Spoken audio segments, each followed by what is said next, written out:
it's Jess. Welcome back to my channel and welcome to today's vlog. Welcome to the final week at Aurelium Academy for the year. I just wanted to welcome you to the vlog. If I sound a little weird in this video, it's because I am a little sick. I'm a little bit congested. It's nothing too crazy, but I have been sleeping a lot trying to recover. This week, I need to complete 2 classes. First of all, I need to finish Dragon Keeper by Robin Hobb. I don't know if you watched it or if you remember from the week 1 vlog, but I actually have already started that book. I've been reading a section every single week, and so I actually only have 150-ish pages, I think like 170 maybe, of that book left, so that should be pretty good. That is for my Spells and Incantations class for the Charm Dancing Star. And then I also need to complete my ink pigmentation class for my inscription, and for that I will be reading The Bitter Twins. And I'm kind of a little sad that I'm sick this week. Because sometimes being sick does affect my ability to like read and focus and like enjoy books, but also because that's my second longest book. It's my second book for this semester. That's over 600 pages. I'm pretty sure I can get both of these done. Like, I only have a little bit left in Dragon Keeper, and I have 8 days left in the semester. 8 days. We can do this. We can get this done. Those are my plans for the week. I hope that your semester has been going well. Let me know what classes you've already completed and what books you're reading and what you still have left for this week. I think I'm gonna start by finishing Dragon Keeper because I just want to get that book done and finished with. Not like I want to get it over with. I'm really enjoying it, but more just like I need to get that finished so that I can take on the behemoth of the Bitter Twins. I will check in when I have something fun to say about Dragon Keeper. Hello, good morning, friends. I now have 6 days left in the month, and I owe you a pretty big update. First of all, I finished Dragon Keeper by Robin Hobb. This book is gonna be really difficult for me to talk about. I did talk a little bit about this book in my week 1 vlog, but this is book 1 in the Rainwild Chronicles, but book 10 in the Realm of the Elderling, so it's just very difficult to talk about what is happening in this book without spoiling what happens in the other series. The other series in this larger world drastically change things. That's such a terrible sentence. That's so vague. I'm so sorry about it. Like, a lot of big changes have happened in the world since I read the Farseer trilogy. I really cannot tell you what the plot of this book is about. So I will just say, first things first, I'm giving it 4 stars. Robin Hobb's writing is still outstanding. I can already see the threads, the character work that is going to happen throughout the series. I can already see some foreshadowing that's going to go down. However, I will say that in terms of some of her other first books in series, this is definitely one of the weaker ones. I do honestly feel like this book was a lot of setup. Now, it was enjoyable, entertaining setup. I loved reading it. I loved the experience. I love being back in this world. I love spending time getting to know these characters in here. But I did feel like we were just spending time moving characters where they needed to be so that the bigger plot of the overall series can kind of take place. As far as what I can say about this book, I talked about the fact that we're following 2 women. Thymara, who is, I want to say like 14 or 15, maybe 16, but I think 14 or 15 at the end of this book, and she is a heavily wild touched Rainwild girl slash woman. In the Rain Wilds, the environment is like very, very hostile, and people tend to die very, very young there. Like being like 50 would be considered like ancient in the Rain Wild. So even though Thymara is a child, she is already like considered to be an adult by like the Rainwild society because of how short their lives are. So we are dealing with her, also with a trader woman from Bingtown named Elise. Both of these women, for different reasons, are disappointments to their sort of families. For Thymara, it's really, she's just a disappointment to her mother, not her father. But both of them are struggling with their familial relationships. Both of them are struggling to have a sense of freedom and independence, and also they're both desperately searching for a sense of validation for all of the hard work and the effort that they have invested in the various pursuits that they have done with their lives. It's really interesting to see these two extremely, extremely different characters and how different they are, but like also how similar they are. Personality wise, they are extremely different, but their struggles in life are very, very similar. They also have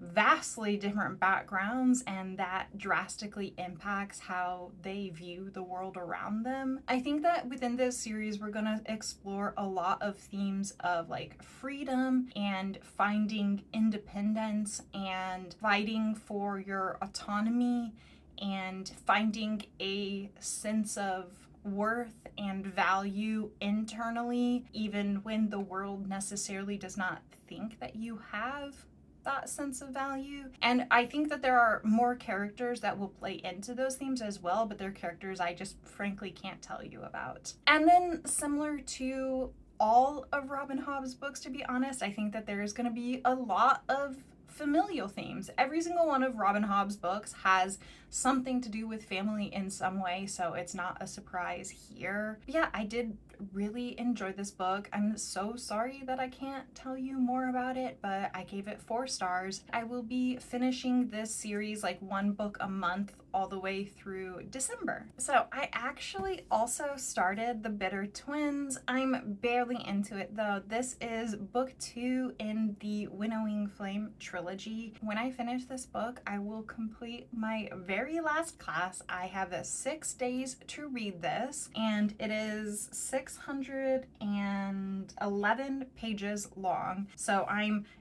just over 100 pages in, like 102 or something. So I have 6 days to read 500 pages. So the Winnowing Flame trilogy it's a little bit difficult to describe. Basically in book 1, you're following primarily 3 characters, with a 4th character, Hest, having chapters that are kind of like interspersed, but you're definitely not reading as much from her POV as the others. You follow this woman named Vintage. I love her. She's definitely my favorite character in the series so far. Vintage is this middle-aged woman, and her family is super rich. They own a vineyard that is very profitable, and she is kind of a little bit eccentric, and she's kind of an explorer and a historian, and she has hired this Eboran man named Tor as kind of like a bodyguard slash assistant for her. Vintage is human, but in this world there's also this other race called Eborans, and they're basically, think elves mixed with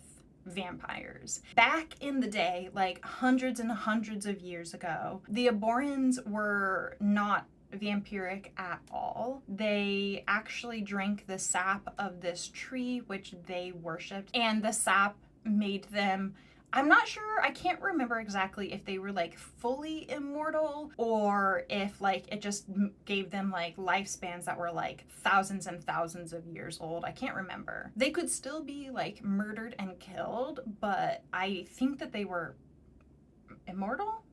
I don't remember. Also on this world, there is this like alien species. I mean, they're not on this world. Obviously, they wouldn't be aliens if they were on the world. This world has repeatedly suffered this attempted alien invasion, and they call them the worm people, and they are disgusting. They're so like, it is horrifying. Like it says on the back of this, Williams excels at eldritch world building, and yeah, like truly these worm people are so horrifying. They have like multiple gross beings that come and like attack. They have this one that like the people of the world call maggots. They're kind of like a hive mind, and they don't like, not all of the entities are necessarily intelligent. They call it a maggot, and it basically, it's huge and massive. It's like, I don't know, maybe the size of a whale, maybe bigger than a whale. I'm not entirely sure what the scale is of it, but they plop it out of these ships that they have, and it eats everything that is close to it. Everything. And then it poops out green goo that covers everything like shellac. Projectile poops this green goo out, and like if you are in the way, you are done. And you are just frozen forever, like that for like you're the freaking mosquito in Jurassic Park in the amber. Horrifying. And that's not all. There are more gross, disgusting things. The worm people are terrible. Anyways, these worm people have attacked periodically throughout time, and basically it's like they'll attack and then they'll kind of get pushed back, and then they'll come back and attack like hundreds and hundreds of years later. And the reason that they're pushed back from this world is that every time they come, the tree god that keeps the Aboran people alive with its sap, it drops these like pods that hatch into what they call war beasts, and they're always like different, but like they're like dragons, griffins, giant animals that can help them fight back these worm people. So the entire world has basically been relying on the Aboran people and their tree god to help keep the world safe. But at the end of the 8th reign, something happened that was different, and the tree god died. And like, we're not really sure what happened in the conflict because it's been so very long, like we just have no idea. So the tree god died, but also like the alien ships, they all just like plummeted to the ground. And so now like there's all these like alien ships that are kind of just dead laying around on the world, whereas like before, if the worm people were pushed back, the ships would all like leave and retreat and like go somewhere else. Whenever the worm people attack, they call them reigns. So at the end of the 8th reign, something happened, and it seems that like the alien worm people might be dead, and also that the tree god is now dead. As a result of the tree god dying, the Aborans no longer had sap, and they turned to drinking human blood. So you have this explorer historian woman who has hired Tor to be her bodyguard and her assistant, and they go around to all of these wrecks of all of these old alien spaceships, and they look for artifacts or information about them. And honestly, she's just like a middle-aged rich lady exploring the world and just like living a good life because she's super rich. Also in this story, you follow Noon, who is a fell witch. Fell witches are kind of like an anomaly within the human race. Basically, they have this like green fire magic. However, within this world, they have somehow like found a way to track down all the fell witches, and they basically like take them as babies or children as soon as they manifest their powers, and they imprison them and they use them to cook drugs. Noon escapes from this, and she ends up joining up with Vintage and Tor. The first book in the series is called The 9th Reign. I feel like because it's called The 9th Reign, and I feel like we kind of know that maybe the worm people might be coming back. So far in the first 100 pages, not much has gone down. It's kind of just been like people moving into places that they need to be. The end of book 1 was pretty explosive and exciting, and now we are kind of getting to know some newer characters. So I mentioned, like, there's the character Hest, who's a more minor side character, but you do get her POV in book 1. She is Tor's sister. And then you also have Aldasair, who is Tor's cousin, and Byrne, who is another human that, like, once shit starts to go down, his people kind of, like, get this expedition and they go to Ibora, to, like, the capital where, like, the tree god was and everything like that. I love Aldasair. Like, he's so precious. He's not all there mentally because he's spent a lot of time in isolation. The Aborn people, without their tree god, even though they can drink human blood to live, the blood can cause them to come down with something called the Crimson Flux, where they basically then, like, slowly die. So the Aborn people have been, like, dwindling and dwindling. Their birth rate is really low. So Aldasair's kind of just been living in his head for several centuries, but, like, I just love him. He's so precious. So you have those, and then we're also introduced to a new character named Aerie, who is actually, like, an Aborn child. I think he's, like, the equivalent of, like, a teenager, but he's also, like, 200 years old because of how long their lifespans are. But I don't think Aborans are, like, fully grown until, like, they're 300 or something like that. I'm not entirely sure on that, but I know that Tor is over 400 years old, and that Aerie is, like, just over 200 years old, and he's, like, the equivalent of a teenager. So, like, I don't know, someone else figure out what the lifespans of these guys are. They found him by himself because his parents died, and his parents were, like, the last people alive at this, like, village. Not every Aboran lived in, like, the Aboran capital, and so he's, like, the last remaining member of his village, and they find him, and when they find him, they also might have access to some information. We're gonna see how that plays out. I have a feeling that we are gonna potentially find out some long lost secrets. I don't really have anything exciting to say about book 1, but I will give you an update when I read, like, another 100 to 200 pages, because this is over 600, so I've got a while to go. Hello. Please ignore the ankle. I'm reading on the couch. I am halfway done with this book now, and I just am getting so frustrated. First of all, Karun is driving me crazy. That's not a character I've talked about before, but if you've read the book, you know. Please, just...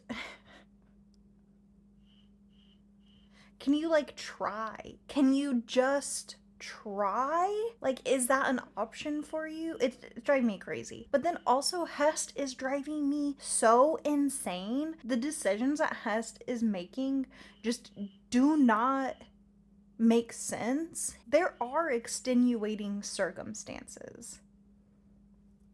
There are other things at play involved in the reason that Hest is making these decisions. I am trying to be as kind as possible about this, but, like, she is behaving so irrationally, and also she's, like, not even listening. She needs to pay more attention. She needs to listen to what some of the other characters are telling her. I'm being vague here, and she needs to pay attention to that and then plan and act better. In some ways, the choices that Hest is making, like, they're her only choice. This is an epic fantasy where, like, we're dealing with, like, the end of the world potentially. So, you know, not everything is, like, a good or a bad choice. Sometimes it's, like, bad or worse. But at the same time, I still feel like she's just, like, being so impulsive, and it's like, are you actually thinking this through?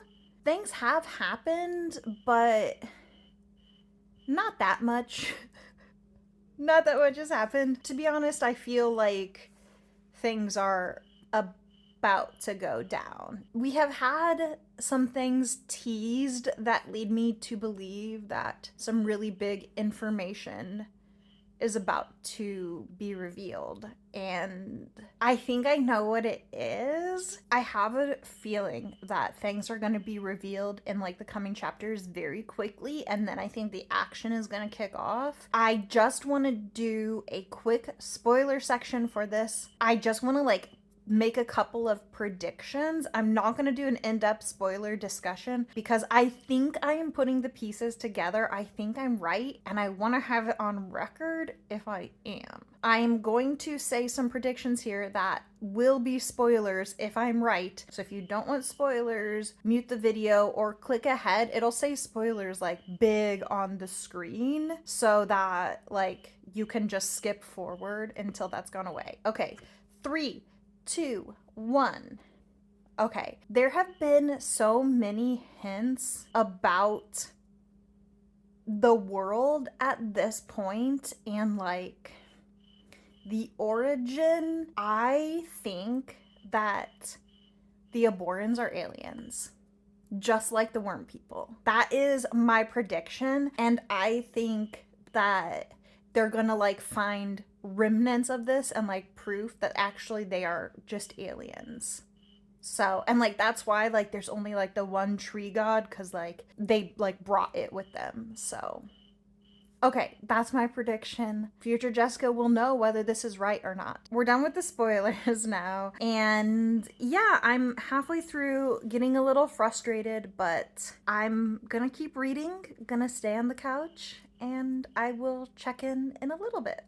Hello, I'm back. Still reading on the couch. I just finished chapter 32. And what the hell, Jen?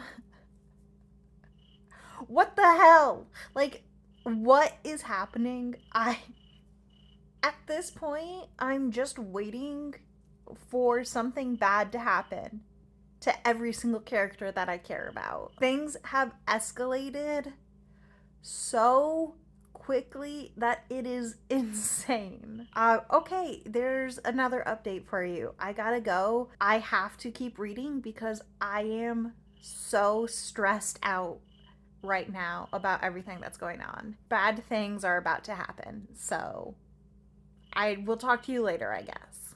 Okay, friends, it is time to wrap this vlog up. It has officially rolled over to October 1st, which means that this year of the Magical Readathon has been completed. It kind of sucks that I spent the first part of this week, well, more than the first part, sick. And I did also want to apologize for how this vlog has gone. It is not a good vlog. I'm not gonna lie, I know that. So if you're like, man, this one ain't it, like, I know.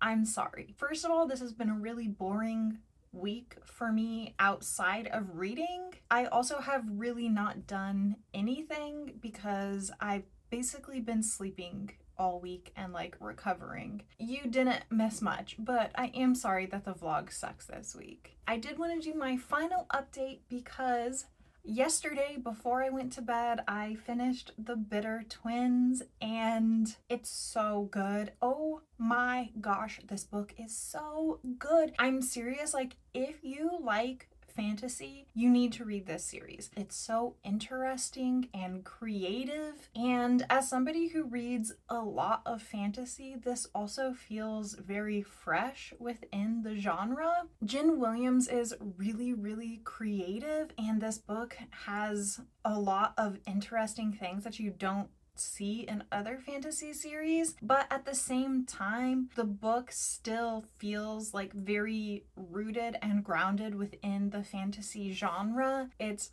very readable. It's like the second half of this book, I couldn't put it down.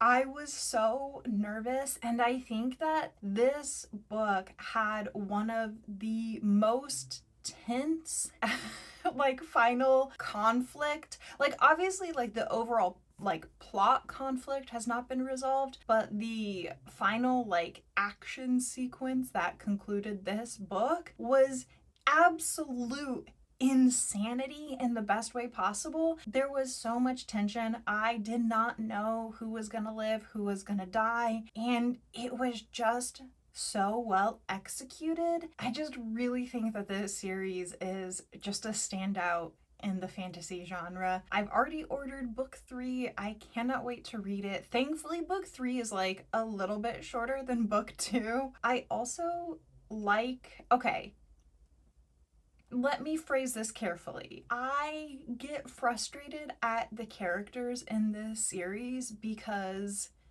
except for Vintage, but the characters all have very realistic flaws, I will say. And it's interesting because they are reacting to what could be the end of the world, and I think a pretty realistic way. I'm specifically thinking of like Nanthema and Tor, and some of the side characters that you meet that journey to Ibora. I'm keeping that vague, but they react the way people do, and I'm like, okay, but like I need you to be a hero. I need you to be a hero. And it's really interesting to see these like flawed normal people who are thrown into hero roles, and to see how they react to this situation and see them like get fed up with being a hero. And then you also do have like your classic hero types. I absolutely love Byrne and Aldacer. I would die for both of them. I love Helcate. I love Aerie.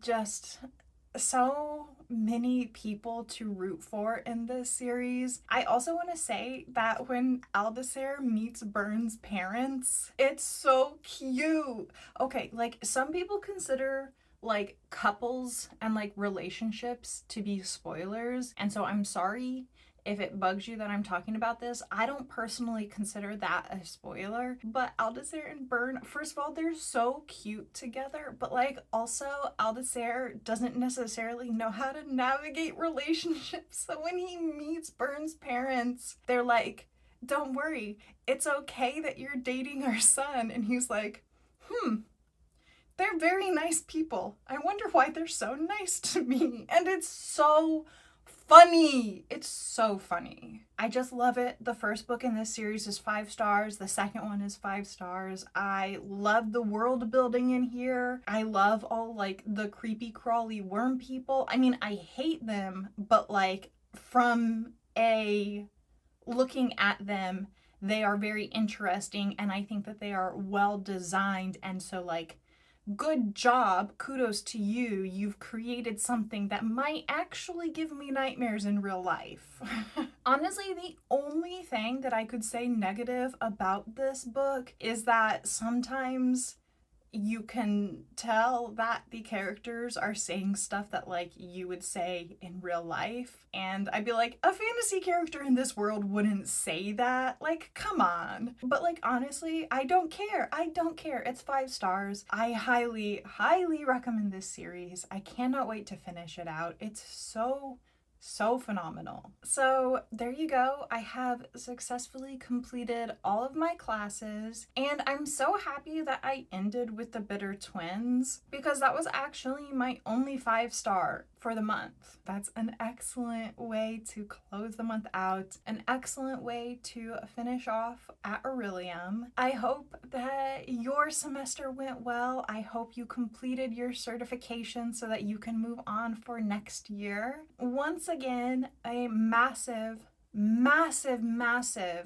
thanks to G, but like also to all of G's moderators for making this possible. I love this readathon. It means so much to me. I love the Discord. I love the community. I don't post daily in the Discord, but like I love seeing everybody in there and talking about the books. It's so fun. So thank you so much, G, for hosting this. If you enjoyed this video, please consider subscribing, and I hope that you have a good week this week. I hope that you stay safe. I hope you stay nice and warm, and I'll see you soon. Goodbye.